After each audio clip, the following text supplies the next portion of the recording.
안녕하세요. 만나서 반갑습니다. 역사가 김영준입니다.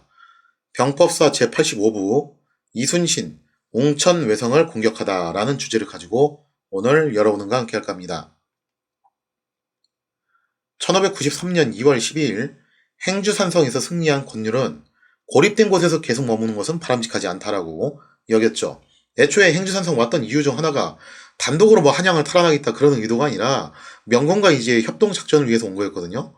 근데 지금 일단 명군이 벽지관 패전 이후에 잠깐 좀 물러나 있는 상태잖아요.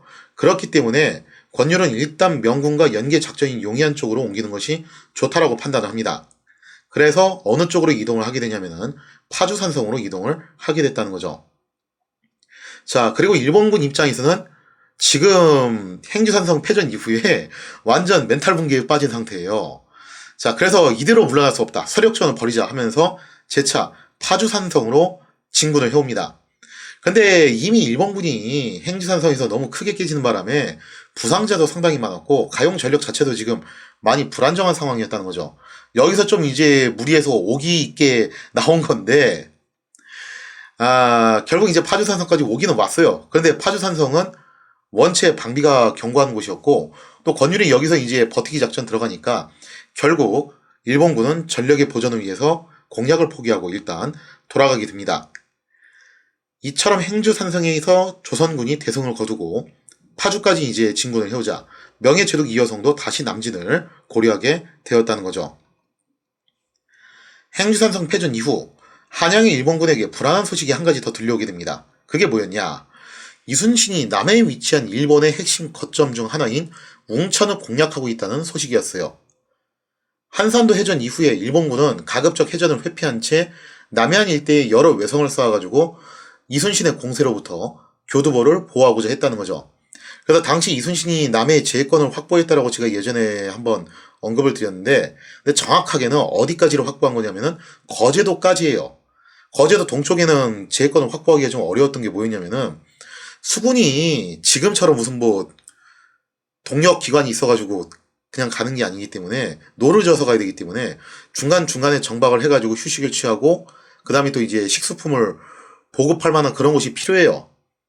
그런데 문제가 뭐냐면 거제도 일대부터 시작해서 부산까지는 육지를 일본군이 꽉 잡고 있는 상황이기 때문에 조선 수군이 예전처럼 부산을 다시 타격을 하려고 하더라도 이게 만만치 않은 상황이 와버렸다는 거죠. 자, 그래서 일본군은 가급적 해전을 회피한 상태에서 남해에 여러 개의 외성을 쌓아가지고 교두보를 보호하는 그런 작전으로 가게 되고요. 웅천 외성은 그런 외성 중 하나였으며 기존에 원래 이제 조선이 만들어놨던 웅천 읍성이 있었어요. 그 근처에다가 추가로 일본식 요새를 하나 더 축조를 했으니 그것이 바로 웅천 외성이 되겠습니다. 일본군이 건설한 외성은 기본적으로 몇 가지 특징을 갖고 있는데 이것과 관련해서 제가 또 이제 좋은 프로 하나를 소개를 해드릴게요. 도큐멘터리 전쟁사를 운영하시는 분 중 한 분이죠. 임용환 교수님이 또 개인적으로도 이제 운영하는 게 하나 더 있어요. 이것도 뭐 국방TV 지원을 받아가지고 하는 건데 캐슬 어택이라고 해가지고 주로 이제 우리나라의 성곽과 관련된 것들을 이제 탐사하는 그런 프로가 있거든요. 그게 유튜브 검색에서 캐슬 어택이라고 치시면 나오는데 그 중에서 5부하고 6부가 웅천 외성을 다뤘습니다. 굉장히 여기서 자세하게 다뤘으니까요. 그 부분을 한번 좀 꼭 참고를 해주시면 좋을 것 같습니다. 일본군이 건설한 외성은요, 오로지 석축만을 이용해서 쌓는 방식이었어요. 이게 좀 약간 특이한 방식이었는데, 우리나라 산성 같은 경우는 석축뿐만 아니라, 진흙이나 이제 이런 잡석들을 이용해가지고 굉장히 좀 이제 쫀쫀하게 만드는 편이에요. 그에 비해서 일본에서 쌓았던 외성은 일단 큼지막한 돌을 갖다 다져가지고 기반을 쌓고 그 틈새에다가 작은 돌을 끼워 넣어가지고 맞추는 약간 블록 쌓기 방식으로 이렇게 쌓는 방식입니다. 이게 각기 장단점이 있는데 이런 식으로 쌓으면 정말 빨리 성이 완성이 돼요. 근데 단점이 뭐냐면은 이런 성들이 오래 가기 좀 힘들어요. 유지보수를 꾸준히 안 해주면은 중간에 이제 비가 온다거나 할 경우 이게 무너질 확률이 꽤 생긴다는 거죠. 근데 왜 이런 축성 방식이 일본에서 유행을 하게 됐냐면은 전국시대의 경험을 통해서 일본군이 재빠르게 이제 성을 쌓을 필요성을 느꼈던 거죠. 그래서 이런 형식의 성을 쌓게 되었다는 겁니다. 하여튼 만들어지긴 되게 빨리 만들어져요. 이런 성들이. 게다가 일본 성의 가장 핵심은요, 사실은 이 석축 구조물이 아니라 그 석축 구조물 위에 건설되는 목축 구조물이에요. 그게 진짜 핵심이거든요. 그게 진짜 방어력이 높은 시설들이 많이 들어서게 되고요. 또 게다가 성 안의 내부 구조는 정말 미로처럼 되어 있습니다. 그래서 우리나라 성하고 좀 다른 게 뭐냐면, 우리나라 성은 성문 뚫리면 거의 끝장인데, 일본 성은요, 설사 공성군이 성문을 돌파했다 하더라도 2중, 3중으로 그 안에 여러 개의 시설들이 들어있기 때문에 계속해서 함정이 만들어진다는 겁니다. 자, 그래서 이런 함정과 화망이 걸려가지고 공성군이 성문을 뚫고 기껏 들어가가지고 패트에서 나오는 경우도 왕왕 있었다는 거죠.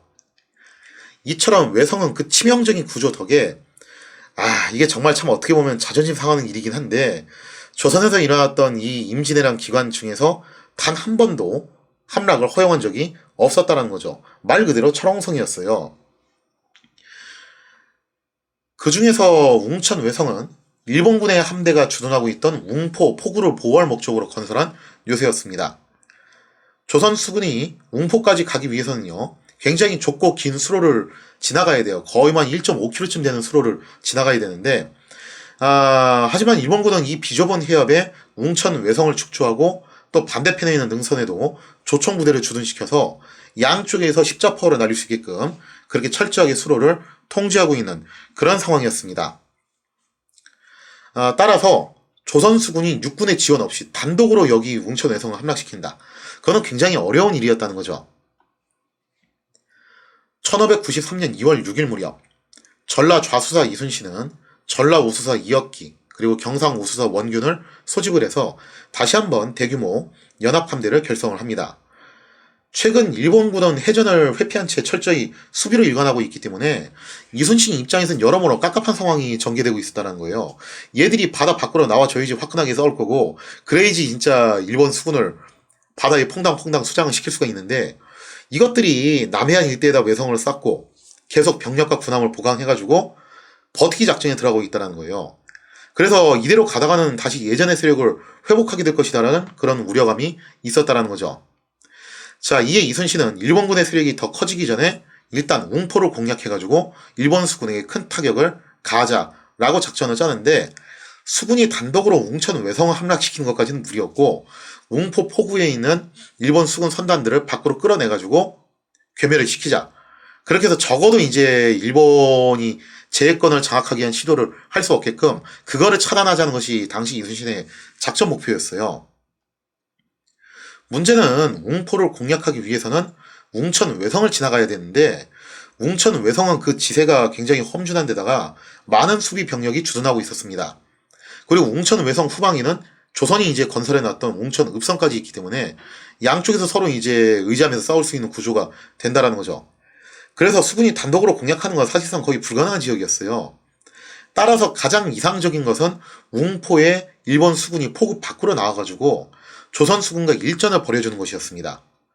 따라서 이순신이 과거에도 그랬듯이 소규모 함대를 보내서 일본 수군을 유인하고자 했는데, 사실 뭐 일본군도 바보는 아니겠죠, 그죠? 얘들도 이미 여러 차례 패전으로 인한 학습 효과가 있었을 거 아니에요? 그래서 일본 수군은 예전처럼 과감하게 치고 나오질 않아요. 이제는 철저히 수비로 일관했다는 거죠. 그래서 아무리 이순신이 유인 작전을 써봐도 일본 수군은 조금 추격하는 척 하다가 다시 본진으로 돌아버리고 계속 이런 패턴으로 나오기 시작했다는 겁니다. 결국 일본군의 수비 전략에 막혀서 이순신은 이렇다 할 전과를 올리지 못한 채 시일만 허비하게 되었다는 거죠. 이상의 내용을 사료를 통해서 살펴보면 이렇습니다. 10일 아침에 흐렸으나 늦게 맑아졌다.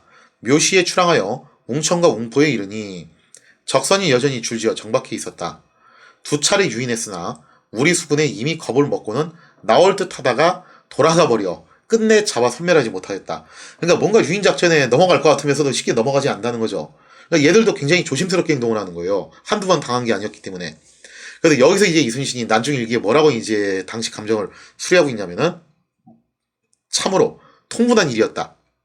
그러니까 저것들이 밖으로 나와줘야지 이걸 잡는데 밖으로 나올 생각을 안 하니까 마치 삼국지에서 사마이하고 싸우는 제갈량의 기분이었다는 거죠. 2월 17일 이렇게 답답한 상황이 지속되고 있을 무렵 국왕 선조가 파견한 선정관이 당도를 하게 됩니다. 당시 이제 선조는 이순신에게 뭐라고 명령을 내리냐면은 대규모 명군이 참전하여 곧 일본군이 패퇴할 것이다. 한양 탈환이 목전 앞에 있으니까 바다를 지키고 있다가 도주하는 일본군을 몰살을 시켜라 라고 그렇게 이제 특명을 내리게 됩니다. 임금으로부터 특명까지 받은 상황이죠. 그죠? 물론 이순신도 지금 퇴각하는 일본군을 얌전하게 보낼 생각은 없었을 거예요. 근데 문제가 뭐냐면은 지금 현재 상황이 되게 답답하게 흘러가고 있다는 거죠. 얘들이 어쨌든 과감하게 밖으로 나와줘야지 일본 수군을 괴멸을 시킬 텐데 과감하게 나와주진 않고 또 웅천 외성이 원체 견고한 상태라 가지고 그거를 수군 단독으로 함락시키기 쉽지 않고 그래서 하루라도 빨리 좀 명분이 남하를 해가지고 일본군을 빗자루 쓸듯이 쓸어 담아줘야지 자기가 밖에서 이걸 갖다 주워 담을 텐데 지금 그게 안 되고 있는 거잖아요. 그죠? 자, 그래서 이순신이 이 답답한 전국을 돌파하기 위해 기존과 다른 과감한 공세작전을 시도를 하게 됩니다. 자, 한번 사료의 내용 살펴보면요. 난중일기 17일자에 이렇게 써있죠. 유지를 받아보니 급히 적이 돌아가는 길목에 나아가 도망하는 적을 막아 몰살하라는 내용이었다. 그러니까 나중에 뭔 훗날 얘기인데 노량해전 때 사실 이순신이 마지막까지 일본군을 추격했던 것도 본인의 의지도 있었지만 애초에 뭐 선조의 의지도 이거였어요. 그러니까 당시 조선의 기본적인 방침은 그거였다는 거죠.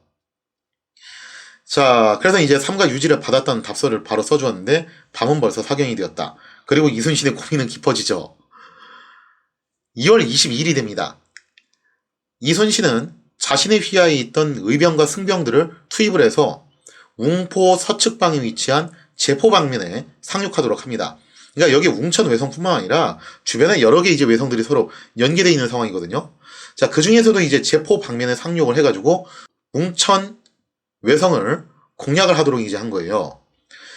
또 조선 수군의 일부 함선들을 골라서 웅포 동측방에 위치한 남양리 방면에도 상륙을 하는 그런 모양새를 갖추게 됩니다. 그렇게 해서 가운데는 조선의 연합함대 그리고 좌우에 이제 상륙작전을 전개를 해가지고 마치 웅천 외성을 3면으로 포위하는 그런 형국을 만들었다는 거죠. 자, 그렇게 해서 이순신은 상륙군과 연계해서 수륙 양면으로 웅천 외성을 향해서 공략해 들어가니 이것이 전쟁 기간 중에 최초로 조선 수군이 대규모 상륙작전을 개시했던 그런 사건이었죠. 그러니까 이순신 입장에서는 정말 과감한 결정을 내린 그런 상황이었어요. 자, 이에 대해서 일본군은 필사적으로 웅천외성을 방어하기 시작을 합니다. 웅포에 주둔하고 있던 함대도 출격을 해서 외성을 보호하고자 했다는 거죠. 근데 사실 이순신이 노렸던 건 이거였어요. 이렇게 해서 웅천외성을 함락시킬 거라고 생각은 못했고 일단 이렇게 해서 웅천외성을 파선공세를 가하면은 일본 수군도 웅포 안에만 웅크리고 있는 게 아니라 밖으로 나올 거라고 본 거죠. 그래서 그거를 끄집어내가지고 기회를 놓치지 않고 즉시 타격을 가하기 시작을 했다는 겁니다. 자, 조선 수군이 대대적으로 공격을 해오자 일본 수군은 당황해서 갈팡질팡해하기 시작합니다. 그러다가 큰 타격을 입고서 결국 포구 쪽으로 퇴각을 하게 됐다는 거죠. 이처럼 이순신은 수륙 양면 전략으로 일본군에게 나름 큰 타격을 주기는 했지만 아무래도 수군 단독으로는 견고한 외성을 함락시키기에는 역부족이었다는 거죠. 자, 이상의 내용을 사료를 통해서 살펴보면 이렇습니다. 22일자 기록이 이렇게 되어 있죠. 난중일기. 웅천에 이르러 두 승장과 의병, 성흥지를 제포로 보내 곧 하륙하는 채 하게 하였다. 그러니까 하륙하는 채 하게 하였다라고 하는 걸로 봐서 이게 상륙해서 당장 웅천 외성을 점령하자라기보다는 그쪽에 상륙해서 웅천 외성을 공략하는 모양새를 가져라. 그렇게 해서 이제 적의 주의를 분산하고 또 일본 수군을 웅포 항구에서 끌어내는 그런 이제 목적으로 했다라는 거죠. 그리고 우도의 여러 장수들의 배들은 부실한 것을 골라 동쪽으로 보내어 역시 하륙하는 채하게 하였다. 그러니까 부실한 것을 골랐다는 것 자체가 뭘 의미하는 거냐면은 주요 전장을 어디로 본 거냐면은 상륙해가지고 싸우는 그 육지 쪽이 아니라 바다 쪽으로 본 거예요. 여기로 끌어들여서 여기서 잡자. 그래서 일부러 좀 이제 부실한 배들은 동쪽으로 골라가지고 너네 일단 상륙작전 한 척을 해라 하고서 골로 이제 보낸 거죠. 자, 그러자 이제 일본군이 당황해서 웅천 외성을 지키기 위해서 결국 수군들이 밖으로 나오게 돼요. 외적들이 당황하여 갈팡질팡할 때 전선을 모아 곧바로 뚫고 들어가니 적들은 세력이 나뉘고 약해져 거의 다 섬멸되었다라고 돼 있죠. 자, 이렇게 해서 다시 한번 웅포이전에서 멋지게 일본 수군을 밖으로 끌어내려서 한바탕 경멸을 시킨 데 성공을 하게 됩니다. 자, 이렇게 웅포해전에서 나름 정가를 올리긴 했지만 웅천 외성을 근본적으로 점령하기 힘들었어요. 그리고 또 조선 측에서도 사고가 하나 일어나게 되는데, 어떤 사고가 일어났냐. 이 작전에서 조선 측 군함 4척이 무리하게 웅포 해협에 험로로 진입을 했다가 수심이 얕은 곳에서 좌초된 거예요. 그러면서 이제 일본군에게 급습을 당해서 굉장히 큰 피해를 입게 된 것이 이순신의 가슴을 아프게 했다라는 거죠. 더욱이 기가 막힌 것은 여기서 이제 또 어떻게 보면 이제 어둠의 스멜이 나오기 시작하는데, 이 광경을 또 원균 휘하의 장수들이 보고서도 이렇다 할 조치를 취하지 않은 거예요. 못 본 척하고서 적극적인 구원을 안 했다라는 거죠. 결국 4척의 군함은 가까스로 구조되긴 했지만 이 사건을 계기로 이순신은 가뜩이나 이제 원균을 별로 안 좋게 생각하고 있었잖아요. 그죠? 그래서 예전에 한산도 해전 당시에는 대놓고 그냥 공은 병법을 모른다, 그렇게 막 이제 돌짓고 새짓고 날릴 정도로 안 그래도 원균을 이제 별로 안 좋게 생각하고 있었는데, 여기서 이제 본격적으로 원균을 혐오하게 됩니다. 그러니까 그 밥에 그 나물이라고 생각을 한 거죠. 실제로 이 무렵부터 난중 일기에는요, 원균을 험담하는 내용이 부쩍 늘어나요. 물론 표면적으로 이순신과 원균은 같이 회식도 하고 활쏘기도 하고 장기도 두고 할 거 다 했어요. 그러면서 뭐 이제 나름 괜찮게 지내는 것처럼 보였다는 거죠. 그러나 이순신은 내심 원균을 경멸하는 마음을 품고 있었고, 특히 웅천해전에서 일어난 이 피해의 책임이 원균에게 있다고 본 겁니다. 그래서 이순신은 난중일기에 원균을 두고서 음험하고 흉악한 인물이다 라고 평가를 하면서 원균에 대한 불편한 심기를 노골적으로 드러내는 모습도 보여준다는 거죠. 자, 이상의 내용을 사료를 통해서 살펴보면 이렇습니다. 22일 발포의 이선과 가리포의 이선이 명령도 안 했는데 돌입하다가 얕고 좁은 곳에 걸려 적에게 습격당한 것은 매우 통분하여 가슴이 찢어질 것만 같다. 그러니까 4척의 군함이 좀 무리하게 해협으로 진입을 하다가 결국 뻘에 걸려서 좌초를 한 거죠. 그리고 여기서 이제 일본군에게 습격을 당해가지고 나름 꽤 큰 피해를 입었던 모양이에요. 얼마 후 진도의 상선이 적에게 포위되어 거의 구할 수 없는 지경이 되자 우후가 바로 들어가 구해냈다. 경상 좌의장과 우부장은 보고도 못 본 채하고 끝내 구하지 않으니 그 어이없는 짓은 말로 다 할 수 없다. 그러니까 이 광경을 당시 이제 원균 휘하의 장수들이 분명히 봤는데 보고서도 못 본 척하고 제대로 구원 작전을 하지 않았다는 거예요. 그래서 이걸 보고 이제 이순신이 뚜껑이 열린 거죠. 매우 통분하다. 이 때문에 수사를 꾸짖었는데 한탄스럽다. 즉 원균을 불러다 놓고 막 항의를 한 거예요. 자, 그러면서 이제 뭐라고 얘기를 하냐면은 오늘의 분함을 어찌다 말로 할 수 있으랴. 이 모두가 경상도 수사 때문이다 하면서 노골적으로 지금 이렇게 피해가 난 건 다 원균 때문이다라고 난중일기에 기록을 하고 있죠. 그 다음 기록 보면은 좀 더 적나라한데 23일이에요. 23일날 이제 작전회의를 했거든요.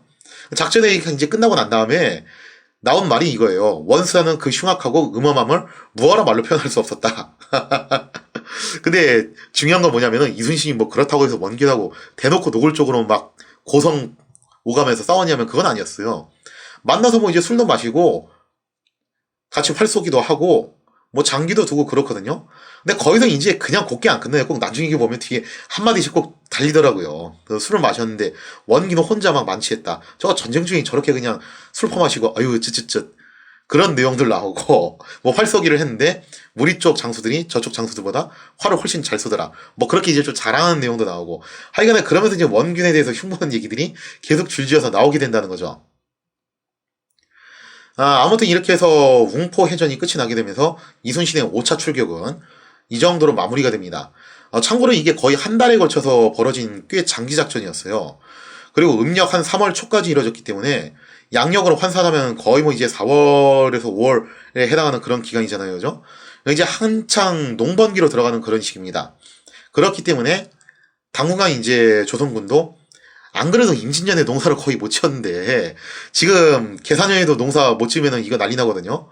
그래서 당분간 이제 조선도 세력을 회복할 필요가 있기 때문에 일단 물러나게 되죠. 또 한 달간 장기작전을 펼쳤기 때문에 보급이 곤란했던 것도 있었을 거예요. 자, 아무튼 비록 웅천 외성은 함락하지 못했지만 웅포 해전에서 조선의 연합함대가 얻은 전과는 결코 적지 않았습니다. 무려 한 달에 가까운 작전 기간 동안 조선에 연합함대는 일본 수군 50여 척을 격심시켰다는 거죠. 무엇보다도 조선 수군이 전쟁 기간 중에서 최초로 상륙작전을 감행함으로써 이제는 조선 수군이 바다뿐만 아니라 육지도 공략할 수 있다라는 것을 보여주는 일종의 시사점이 됐다는 거예요. 자, 그래서 이순신이 2월 6일 날에 이제 출진을 했는데 그전에 이미 일본군한테 나름 감지가 됐겠죠. 이거 이순신이 또 어딘가 칠라나 보다. 그리고 이런 소문들이 돌게 되면서 행주 전투 때 당시 이제 일본군이 조선 보급선 2척을 보고서 놀래 자빠졌던 것도 사실 이런 나비 효과도 어느 정도 있었다는 거죠. 자, 아무튼 일본군의 행주의 패전에 더해서 이순신의 웅천 외성 공략으로 인해 가지고 사기가 크게 떨어지게 됩니다. 그래서 이것이 궁극적으로 한양에서 철군하는 계기가 되었다는 거죠. 즉 일본군이 한양에서 철군하게 되었던 계기는 크게 세 가지. 첫째, 벽지관에서 승리했다고는 하지만 어쨌든 대규모 명군이 여전히 개성과 평양 방면에 주둔을 하고 있다는 점. 그리고 두 번째, 행주에서 정말 뜨거운 맛을 봤죠. 그 다음에 세 번째, 이순신이 웅천 외성을 공략함으로써 자칫 잘못하면은 조선 수군이 한강 쪽으로 거슬러 올라와가지고 한양을 공격할 수도 있다. 그런 이제 우려가 더해졌다는 겁니다. 하지만 이번 웅포해전은 마냥 성과만 있었던 것은 아니었습니다. 일본군은 더 이상 이순신의 유인작전에 쉽게 걸려들지 않았다는 거죠. 게다가 이순신은 수군 단독으로 외성을 함락시키기는 어렵다. 그런 이제 데이터도 뽑아내게 돼요. 그래서 이 이후에 계속 이제 육군하고의 합동작전을 요구를 하게 됐던 것도 이런 배경이 있었다는 거죠. 무엇보다도 웅포 해전을 계기로 제일 심각한 건 이건데 이순신과 원균 사이의 악감정이 점점 더 깊어지기 시작했다는 거예요. 아직까진 표면적으로 서로 잘 지내고 있는 두 사람이었지만 지금 깊어지고 있는 감정의 골은 언제 두 사람을 파국으로 몰지 모를 일이었다는 거죠.